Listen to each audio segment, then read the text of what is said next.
The overall goal of this procedure is to purify ribosomes from mitochondria of human cell lines on a large scale that is sufficient for structural studies. This mitochondrial ribosome purification method enables the characterization of translating complexes, mutants, quality control assemblies, and mitoribosomal subunit intermediates. These can be used to answer key questions about protein synthesis in mitochondria. The main advantage of this technique is that nitrogen cavitation is used for cell lysis, and only 10 to the 10 cultured cells are needed to prepare mitoribosomes for high-resolution structure determination. This technique can result in the discovery of new components of the mitochondrial translation machinery and can be further used for the development of novel therapeutics for cancer treatment.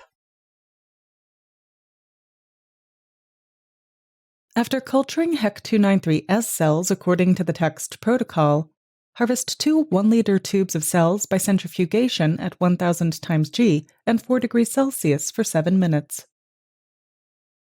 Carefully decant the supernatant and quickly resuspend each pellet in 100 milliliters of PBS. Then pool the cells and centrifuge the suspension at 1200 times G and 4 degrees Celsius for 10 minutes. Next, after carefully decanting the supernatant, weigh the pellet.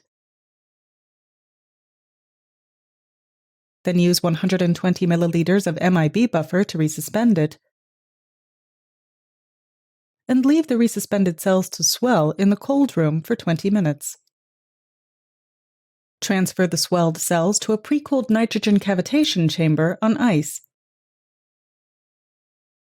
Then add 45 milliliters of SM4 buffer to the cell.